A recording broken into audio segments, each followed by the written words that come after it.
What is up, everyone? Hello, and welcome back to another wonderful night of Team TIE Fighter and some more streams. Today's going to be a fun day, I think. I wanted to try something a little bit different today, so today is going to mark hopefully the beginning of something that can become at least a little bit more regular, at least a little bit more of a dependable part of the stream, because it's something that I've kind of wanted to try for a little bit, but I've been kind of nervous to do it.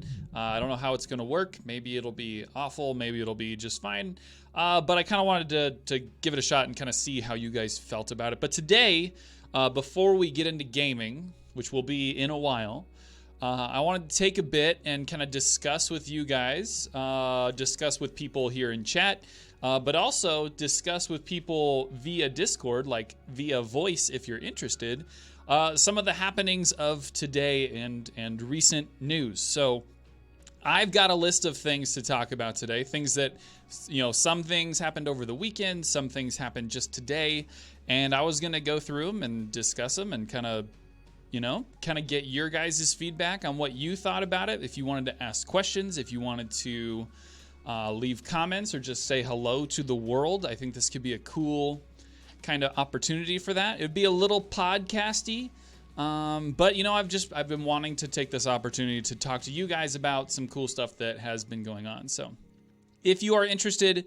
in calling in, if doing doing voice real time, feel free to jump into the push-ups voice in Discord. I have two. There's push-ups and squats. Push-ups is open, squats is locked, and so you hop into push-ups, and then when we're ready, I just drag you over to squats, and you say hello and blah blah blah. So, how does that sound? Does that sound okay? I figure it'd be kind of a fun way for us to kind of get to know each other a little bit better. That way, it's less of me just playing games at you, and more of us, conversating, vocalizing, getting to know each other a little bit better. So yeah, that's what we're gonna do. Just for a little bit. I only have a couple of things. I got 6 things here, but I don't know if we're gonna go through all of them. But I figured it'd be fun. So anyway, yeah. So let's dive right in. I want to make sure everything looks good on my Mixer channel first. So far, so good. I haven't been logged off yet. This could happen at any time. There we go. All right, so far looks good. I'm going to keep this up just so I can see it. Pilot Note, thank you for the host, my man. So let's dive right in. I'm going to make it so that you can see kind of what I'm looking at. I made like a special podcast view. So I'm going to put it right... Where is it? Where did it go? There it is. Boop. All right, so I'm a little bigger than normal, but you can see my screen and I can see you, and there you go. So, I'm here now. You can end stream. Why do you always say that? Why do you always say that I can end stream now that you're here? Just because you get here late a lot. All right, so, ladies and gentlemen, I don't know if you know, but the Game Awards announcements were today. So the Game Awards were started, I think, 5 years ago by Jeff Keighley, I think is how you say his last name.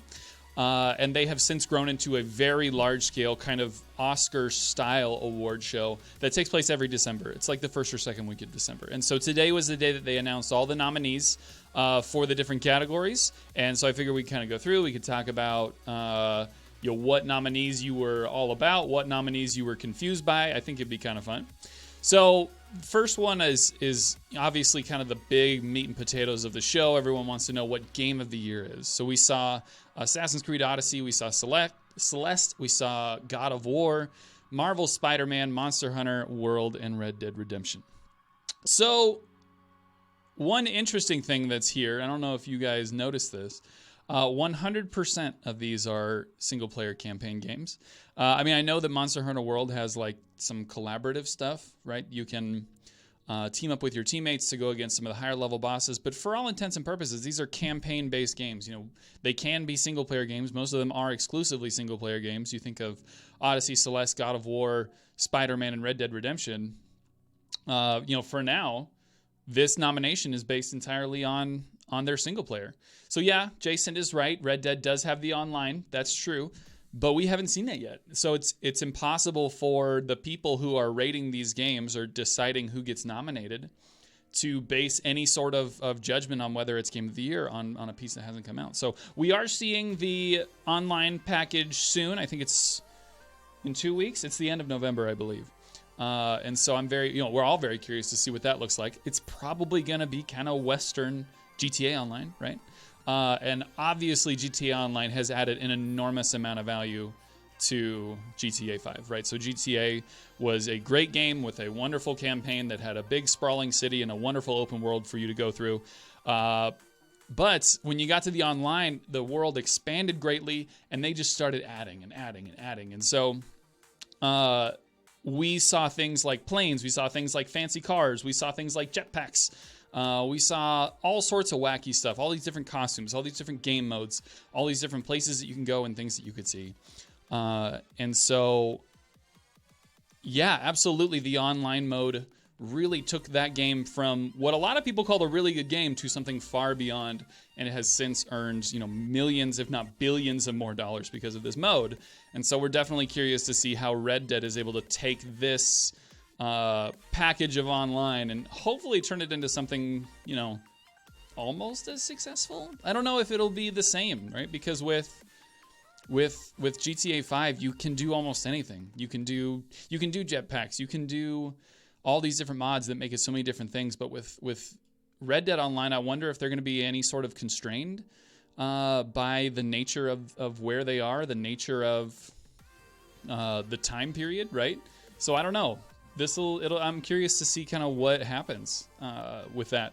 But anyway, a lot of people are saying God of War is probably going to end up being Game of the Year. I've been seeing people say God of War is their Game of the Year since the day after it came out. And almost every game that's come out has been like, yeah, this is a great game. It's not God of War good, but man, this is really good, right? So that's kind of what I expect. I expect God of War to pull this W. I am actually super interested. Next week on the 18th, GameStop releases their $200 PS4 plus Spider-Man combo, and then God of War is only like $25. I'm thinking about picking them both up. So then I can kind of make a little bit better judgment on how I feel about those, right? Because I haven't played God of War, I haven't played Spider-Man, and I'm really big into those single-player campaigns. But we'll see. We'll see.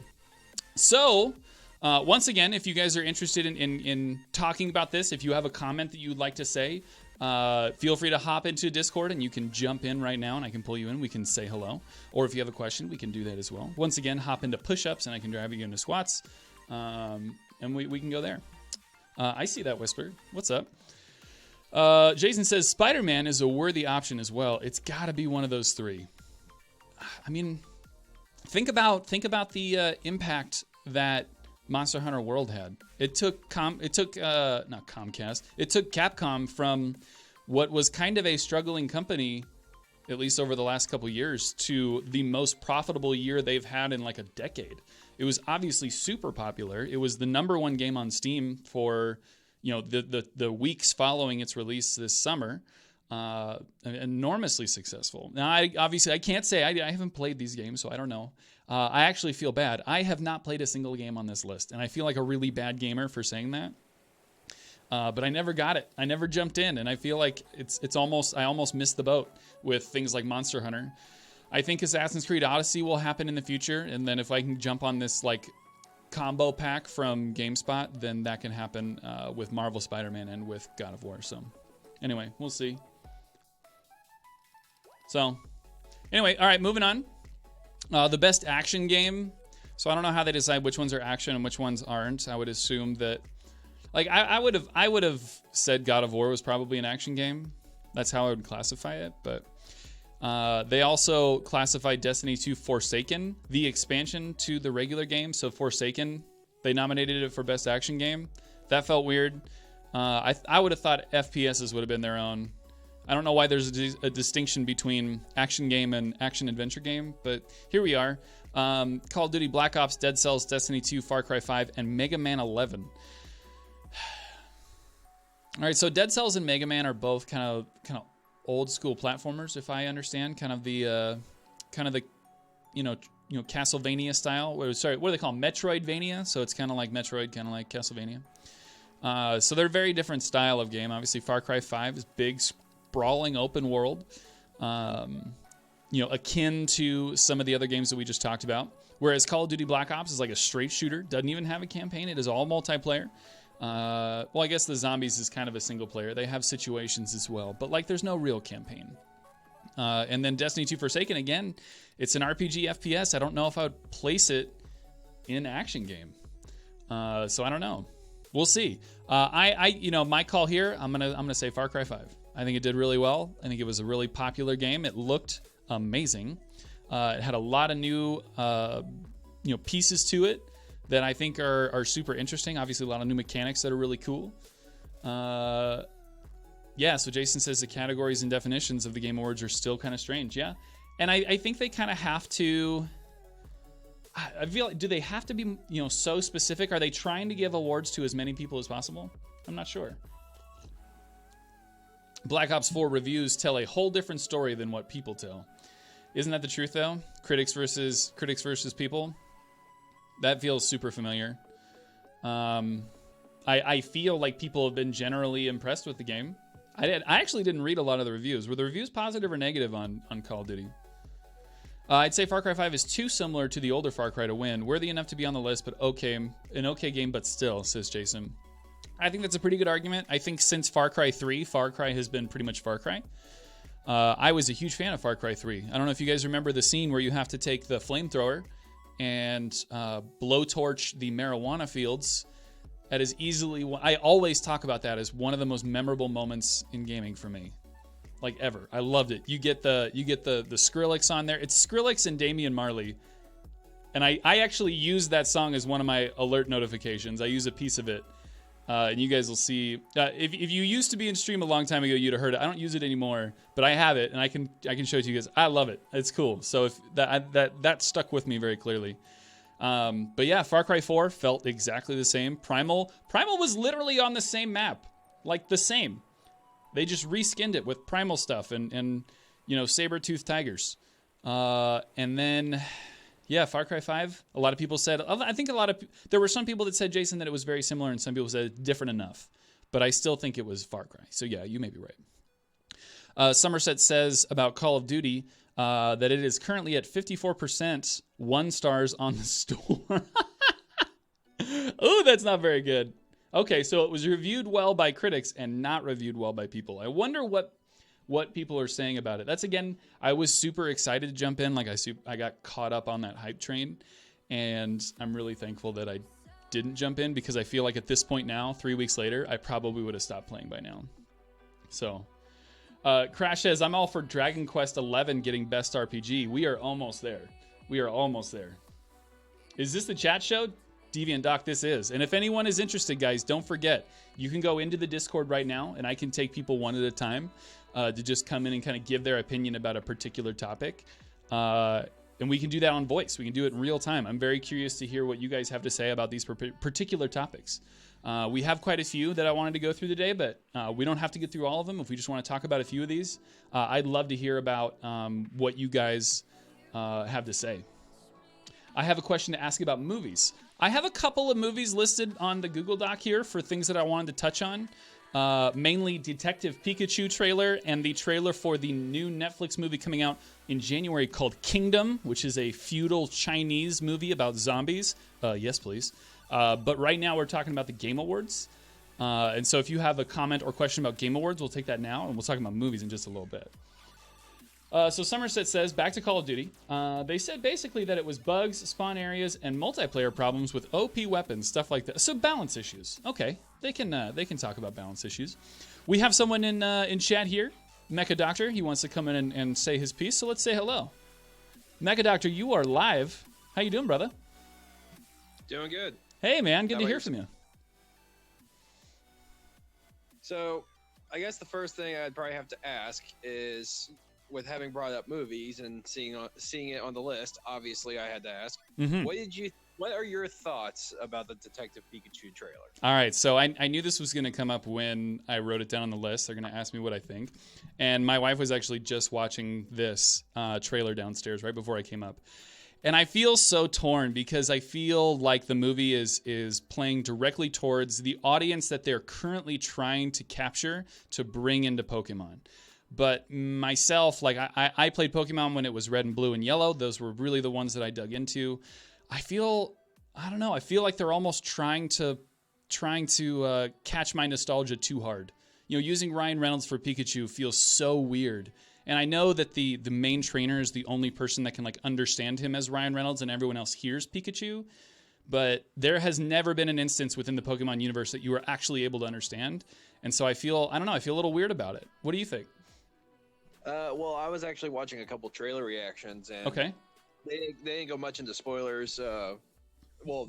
Spoilers in the sense where they talked about there's actually a Detective Pikachu video game, and they somewhat delve into how it sort of works, where the Detective Pikachu isn't a normal Pikachu in the sense where it may be able to talk to certain, like apparently like certain people are able to understand this Detective Pikachu, but Detective Pikachu cannot use actual electrical ability. So him threatening, "I will electrocute you," was more like, I guess, his way of testing if people can understand him or not. Oh, okay. So what their theory was. So the ability to communicate is kind of this particular species of Pikachu's power instead of electrical power. I assume so, but the whole they're saying within the that game. From the, yeah, well, I assume so. From what they said about the game, and this is where it's somewhat of a spoiler for the game if you're ever gonna play it, but it does get kind of weird in the sense where, or it gets kind of dark in the sense where they learn that there are people who are causing these occurrences to happen where normally peaceful Pokemon become violent and attack other people. Which one of them made the reference to Zootopia? Have you seen that movie? I have seen that one. Okay. And it looks like with the movie trailer that with there being a Charizard in the underground ring, and how there were a couple Pokemon missing Pokemon posters, that more than likely there's going to be like a sinister thing behind it. Okay. Yeah, I mean, we've definitely seen some violent Pokemon as a part of that trailer, so that'll be interesting to find out. Well, very cool, man. All right. Well, I'm gonna drop you off right now. I appreciate your comments, and then if you have more to talk about a little bit later, we can absolutely get to that later in the show. How's that sound? Sounds good. All right. Thanks, man. Okay, so some good thoughts about Detective Pikachu. I'm very curious to see that one, and then interestingly, my wife is actually very taken by that trailer, and so we're probably gonna go see it because she wants to check it out. So there you go. All right, so we're actually going to step backwards back into the Game Award nominees. We took a little bit of a side quest there, but now we're going to come right back into where we were. But we're going to drop into the next category, which is the Best Action Adventure Game. I said that my guess for Best Action Game was going to be Far Cry 5 because I think it was a well-executed from a technical standpoint, and it looked really pretty. It may have been similar to old Far Cry games, but I think it still could be considered very good. I'd like Far Cry 5 to win. I think Dead Cells is going to win. Critically, it was very, very highly praised as a great indie game. I know it started, I think, if I remember correctly, it started as a, was it a 16-bit game? And then like halfway through, it switches over to a 32-bit game or a 64-bit game. So it's got some cool technical aspects to it as well. It is kind of a 2D platformer. So we'll see. I'd like Far Cry 5. I think it's going to be Dead Cells. Moving on, the Best Action Adventure Game. So before we were talking about Best Action Game, now it's Action Adventure Game. So these ones are Odyssey, Assassin's Creed Odyssey, God of War, Marvel Spider-Man, Red Dead Redemption 2, and Shadow of the Tomb Raider. Seeing as 4 of the Best Action Adventure Games are also in the running for Best Game, I don't think Shadow of the Tomb Raider really stands a chance here. I, again, am troubled with the fact that I haven't been able to play any of these games. Odyssey, God of War, Marvel Spider-Man, Red Dead Redemption 2, Shadow of the Tomb Raider. I haven't touched them. If I were to guess, I'd probably say that if God of War is going to win Game of the Year, it would be silly if it didn't also win the Best Action Adventure Game, because we're assuming that if it's the best game, it is the best of its category as well. So we'll see. Deviant Doc says, let's be honest, the CG looked good. But anyway, I've heard a lot of good things about Dead Cells. That's right. So there you go, guys. I think it's going to be God of War for the Best Action Adventure Game. All right, moving on to the Best RPG. That's role-playing game. We have Monster Quest 11, Dragon Quest 11, Monster Hunter World, Ni no Kuni 2, Octopath Traveler, and Pillars of Eternity Deadfire. So interestingly, only one of these, Monster Hunter World, is really kind of my style of role-playing game. I kind of have an American style of RPG that I prefer. I don't dip into a lot of JRPGs. Pillars of Eternity, I wouldn't call that a JRPG, but it definitely has a different viewpoint with a lot of dialogue, a lot of reading. and I generally go for more action-oriented RPGs. That's why Monster Hunter World would probably be my pick for this one. I don't know very much about Ni no Kuni. We have a couple people here in chat that are interested in Dragon Quest XI as well. But yeah, so there you go. So if you didn't know, Pillars of Eternity is kind of an, I think, do you call it isometric? The camera is very similar to that of like a Diablo game. And it's a great fantasy RPG made by Obsidian. I don't know if you guys heard, but Obsidian was one of the, is that right? Pillars of Eternity, Obsidian, I believe, was one of the studios picked up by Microsoft very recently. They just announced as a part of Exo 18 that the studio was picked up and is now a Microsoft exclusive, or I should say Microsoft-owned first-party studio, which is super cool. All right, so Jason Itty says CRPG is the term for those old games. Do you mind elaborating on what the C means on that one? C for computer, so a computer RPG for those type of games. That would be the isometric camera like Diablo, like we were talking about. Crash82 mentions that Obsidian had a hand in screwing up Knights of the Republic 2. Now, how did they screw that up? I don't know. Knights of the Old Republic was a little bit before my time when it came to RPGs, so I'm interested to hear that argument. Crash, if you want to talk about Obsidian, that'd be a great time for you to hop into voice. We can talk about it a little bit more if you like. There you go. Play number 1, then play number 2. BioWare did it better. Oh, okay. So you're comparing it. You're comparing. So KOTOR was by BioWare, and you know, it was great and it was wonderful. And then it got passed on to Obsidian, and it was too fast. They didn't spend enough time tweaking it. Crash is at work, so he can't join us, even though he's a wonderful man. That's okay. Anyway, still a good game, just rushed. We have Daft Venom is in chat. Hey, Daft Venom. He says he's pretty darn excited by the Obsidian news. I think it's pretty cool. I'm excited that a studio known for making great games like Obsidian is now a first-party Microsoft studio, and we here at Xbox can look forward finally to getting some really cool, interesting first-party titles. So we'll see. All right, so moving on to the next one. Best Game Direction. A Way Out, Detroit Become Human, God of War, Marvel's Spider-Man, Red Dead Redemption 2. Now, I know I talked about God of War. If it wins Best in Show, it'll probably win everything else. I actually think that Red Dead Redemption 2 is going to pull this one. I remember reading as many articles as I possibly could about this game, and just the sheer volume of logistics that would have been required to create Red Dead Redemption 2 is what really, packs it down for me that it really should be the director for this game really should win.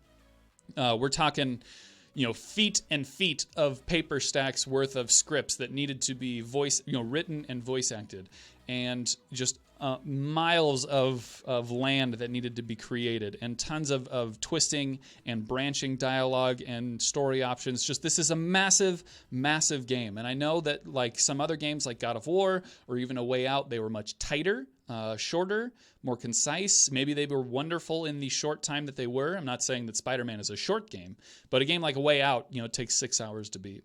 I have a hard time saying that a game that is that concise and I don't want to say single pathed, right? So A Way Out had a couple of ways that you could finish, but saying that it is a better direction than a game like Red Dead 2 with all these branching and big, beautiful pieces, it's difficult to say. So I'm going to go with Red Dead Redemption 2 on this one. Again, these are all personal opinions, and I'm happy to welcome other opinions as well. If you guys are interested, don't forget to jump into the Push-Ups channel and we can talk more. We are taking call-ins today, so I'd love to talk to you.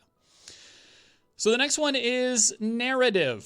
So Detroit Become Human, God of War, Life is Strange 2, Episode 1. That's very specific. Marvel's Spider-Man. I'm seeing a lot of the same names. And Red Dead Redemption 2.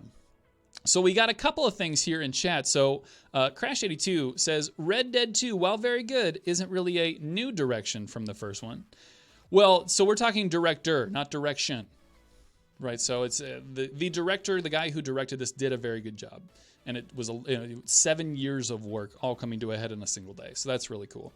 Crash also says that God of War was completely different than others in regards to battle style. Yeah, it was a huge departure from what that story was. Obviously the original God of Wars, they were all very hack and slashy, very Devil May Cry. I know that's kind of a stretch, but that's kind of the style that they were. While this one was much more story-driven, RPG, much more drama, much more narrative. yes, is a huge departure, but I don't think that automatically says like this is a better director because he took this path. So narrative, Crash says that RDR2 for sure. I think this is a big one. We have some really interesting stories here. A lot of people said that Marvel's Spider-Man was absolutely outstanding because of how well it adapted the Spider-Man that we know from the comics into a playable character, and the relationships that he had with Mary Jane and with Aunt May and with the enemies, who were pretty darn good, and other characters, very, very interesting. I feel like I'm at a real disadvantage with talking about narrative because my experience with these games is bad. Maybe I should have waited to talk about the Game Awards until I actually played a little bit more of these. But as we go down, I'm sure we're going to run into some games that I have played, so I can talk to you about those. Okay, so Detroit, Jason says, Detroit is good for narrative as well. I had zero interest in it until I saw someone stream it. And then I had to watch the whole thing. Yeah, so that was a very movie style game, and I think A Way Out was very similar to that. It's you're basically playing a story, and there's not a lot of choice when it comes to it. You're just, well, I guess there is choice, and you can kind of decide how you want to go about situations. But like, you're more experiencing it than you're playing it. I guess I should say that you're more a part of it than you are in control of it. Does that make sense? I feel like that doesn't make sense, but that's how I'm going to voice it for now. Daft Venom says, Spider-Man, I think, is my, quote, favorite, but God of War and RDR2 are the better games, in my opinion. Another quote. So we've got a lot of air quotes here on Daft Venom. So he likes Spider-Man the best, but I think he's saying that from a technical standpoint, God of War and RDR2 are, quote, better. So that's okay. You can definitely have an opinion. You can definitely say, I just like this better.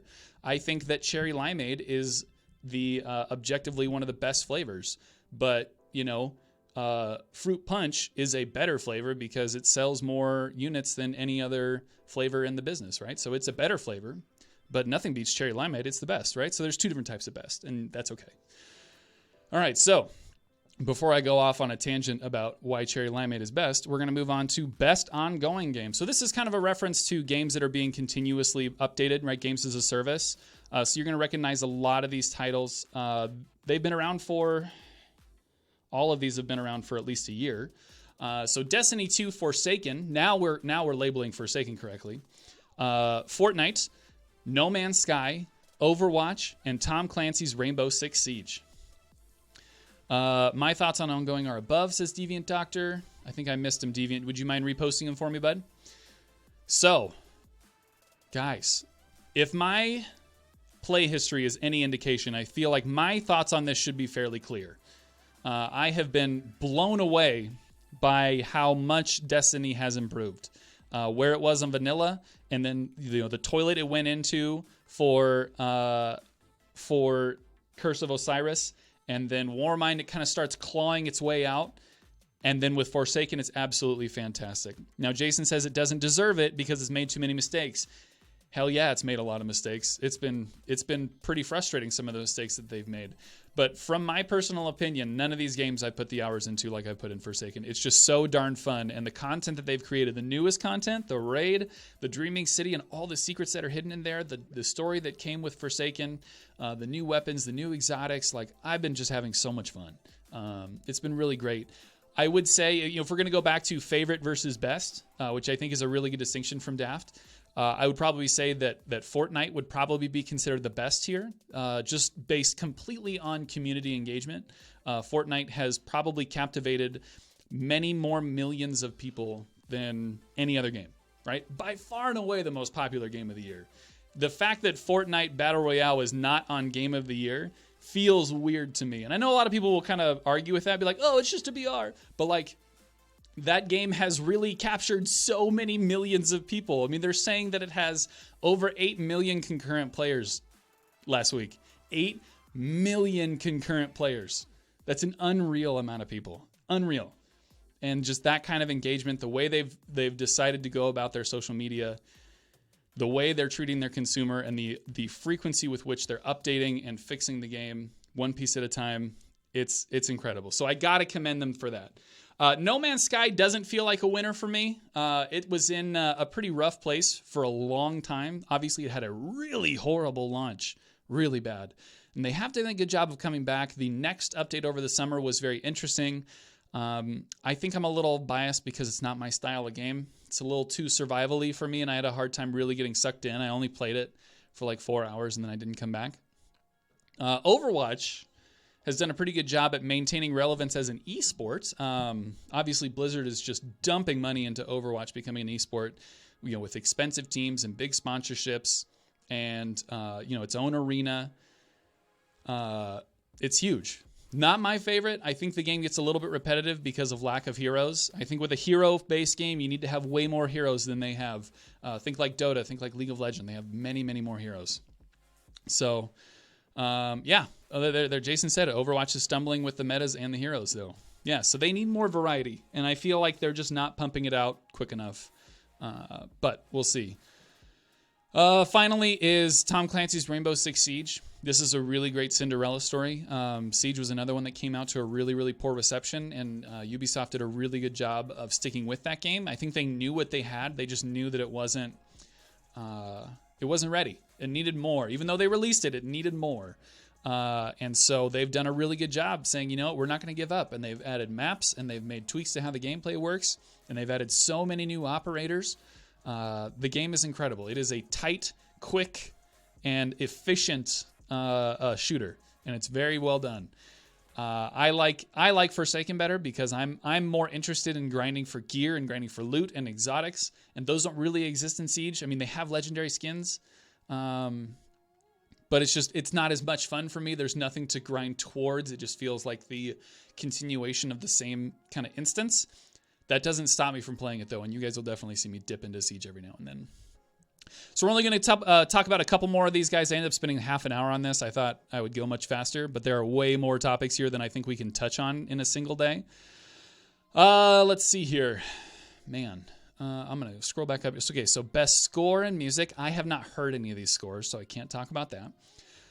The best art direction, I think a lot of people would lean towards either God of War or Red Dead Redemption 2. A lot of people are saying that Red Dead Redemption 2 on the Xbox One X is probably the best looking game a lot of people have ever seen. So that's super cool. But I think God of War had better art. So kind of a toss up there. We'll talk about one more category. Let's see. Can't talk about mobile games. Can't talk about fighting games because I never play fighting games. Let's do multiplayer games. So the best multiplayer games going for Call of Duty, Black Ops 4. I don't know why they wrote 4 with 4 dashes instead of the 4 I's instead of IV, which is how you're supposed to do it with Roman numerals. But Call of Duty 4, Destiny 2 Forsaken, Fortnite, Monster Hunter World, and Sea of Thieves. So I'm going to cross off Sea of Thieves right away because I don't think they did enough content right out the bat. They've done a good job updating it, and we saw some PvP whispers at the EXO 2018. But like Jason Itty says here, it's gotta be Fortnite. It's gotta be. There's no other game, like I said, there's no other game that's had the just huge impact that Fortnite has had. No other game. And if you guys can tell me one, please. But like the just volume of community engagement and millions of people like doing the friggin' emotes everywhere. You see kids doing the floss and the dances and all sorts of stuff at school. And I mean, I see a kid doing what's that dance where you like pump your hand in the air and you dance, right? I see kids doing that at like Walmart and Burger King, like out in the world. It's so interesting to see a game have, cultural relevance. We don't see that before. I mean, I think the real shift in meta there was when Ninja played with Drake. You guys remember that on Twitch when Ninja played with Drake? I think it was in March, and it was huge. There were like 600,000 people on Twitch that day watching them. It was nuts. So that's when I think it got really popular because a person who was not associated with the gaming world came in and brought their whole people with them and dropped them into Twitch and said, "Here, join me in this thing that has existed for a long time, but maybe has kind of been out of the spotlight." So that was super interesting. Stunning Beef says, "Nah, man, we were teabagging kids back in my day." I don't know, man. I think I'd rather see kids doing the friggin' dabs than on teabagging. First of all, I love doing the dab emote in Destiny. But yeah, dude, I'll take dabs over teabags every day.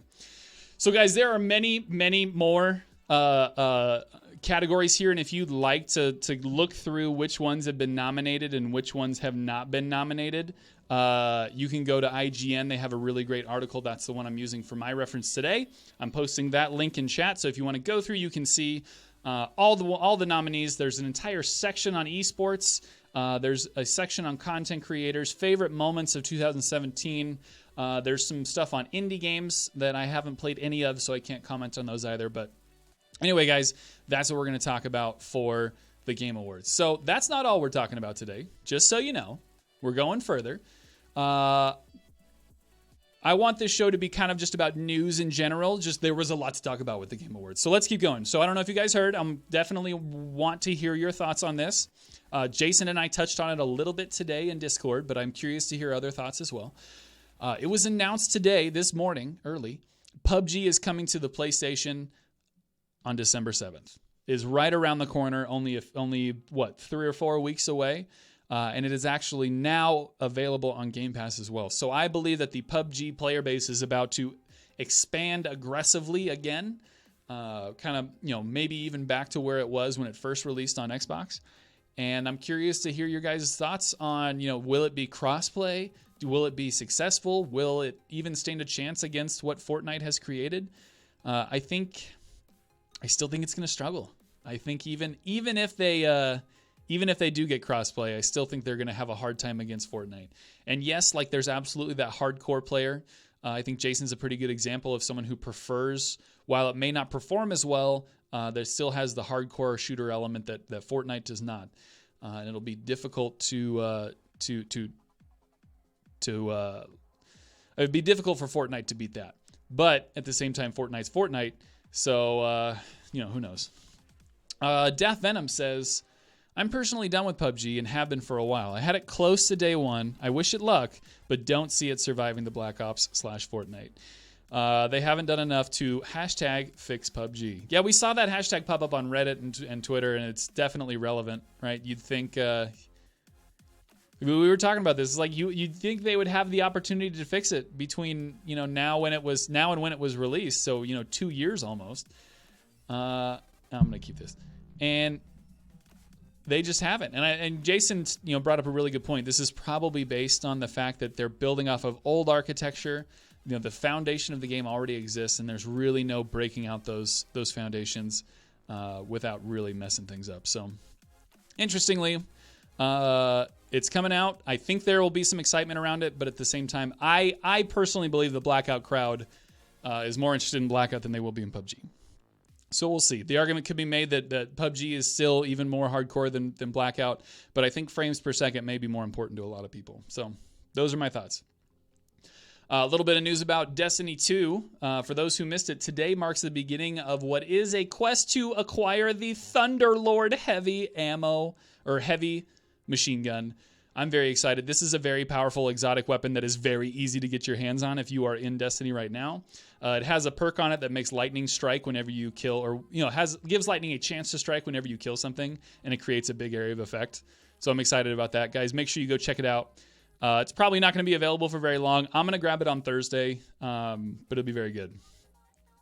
Daft says, very, very fun weapon, but man, why are they so easy to get?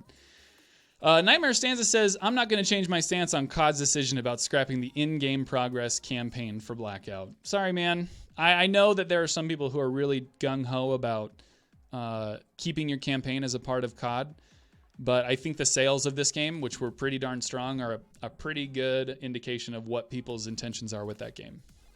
So, we'll see. Moving on, I'm not sure if you guys saw it, but Netflix came out with a trailer for a movie that is based in feudal Japan, but it's a zombie movie. It's called Kingdom. If you haven't had a chance, make sure you go check out the trailer. I was going to show the trailer here in the stream, but I don't think I'm actually allowed to do that from a copyright standpoint, so I'm not going to. But it is in Chinese, but there are subtitles. I'd recommend subtitles because you don't have to have those awful Netflix dubs. But it'd be pretty cool. I think it looks like a really cool story. It has kind of a horror look to it. It definitely doesn't look like an action movie. It looks like a horror movie. But yeah, there you go. Get your hype trains going, ladies and gentlemen. This is our final piece of news for today. Game of Thrones has officially been announced for April 2019. And I don't know how many of you are excited, but I am jacked on this one. I'm a huge fan of Game of Thrones. Huge fan of what that series has created. I know they were based on books from George Martin, but now they're 2 seasons into their own creation. And I'm just so pumped, dude. I mean, you remember where we left off last season with a freaking zombie dragon plowing through the wall, and now the army is on its way? Like, there's just... there is so much to be excited about for this freaking show. And I think the way they're doing it, they're doing less episodes. So I think it's like, what is it, 6 episodes that they're doing? 7 episodes? But then they're all super long. So I'm super excited. It's going to be so cool. It's just a bunch of movies that we get to watch over and over again.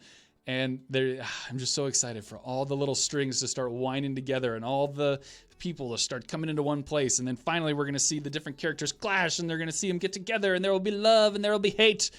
Oh, baby. So exciting. Didn't they film 3 different endings? Wouldn't that be... I don't know. 3 endings, like they were going to show 3 different endings, implying 3 different conclusions, or just like 3 endings like Return of the King ended like 5 times? I don't know. Charlotte asks, how do you feel about the spinoff or prequel or whatever they're doing? I actually know what this is. So Charlotte is referencing a prequel series that HBO is making that takes place 2,000 years before... to avoid leaks. Oh, that was a good idea. Okay, we'll talk. Okay. So 2,000 years before the occurrences of this current season. So we're going to be dealing with the Children of the Forest. We're going to be dealing with, I think to a degree, some of the First Men. So some really historical stuff for Game of Thrones. So that's very exciting. Daft Venom says that they created 3 different endings to the show to avoid leaks, unless all 3 of those get leaked, but that's okay. Jason Itty says, I'm just kind of glad it'll be over. I loved the first 4 seasons, and then they went off the rails because source material, and it lost part of its charm. Still good and interesting, but just kind of with the writing. They went off book after season 5. Season 6 was the first one that was off book. Also, season 6 was the one with the best opening of any episode there ever was. The opening to episode 10 of season 6 with the piano playing, which was the first time they had ever used piano in the score. That was the episode that opened up with the exploding church, and that was easily one of the best 10 minutes of television I've ever watched. I disagree. I think it was in season 6. I think they've been going off book for 2 seasons, not 3. Lies, he says. We'll confirm this later, and if we get back to another episode, we'll make sure. Yes. So, ladies and gentlemen, that's all I've got for you today as a part of this first instance of News Talk. We don't have a name for this yet. I want to do this again. This was fun, and I really love everyone that came in and showed up and contributed. Thank you, Mecha Doctor, for being my first voice joiner today. I really look forward to other people joining in via voice in future episodes. No, I'm not going to leave you hanging. I'm moving on to gaming now, but this will be the end of the spoken part of the show. But anyway, thank you guys so much. There you go. This is the end of recording. Appreciate you guys a lot.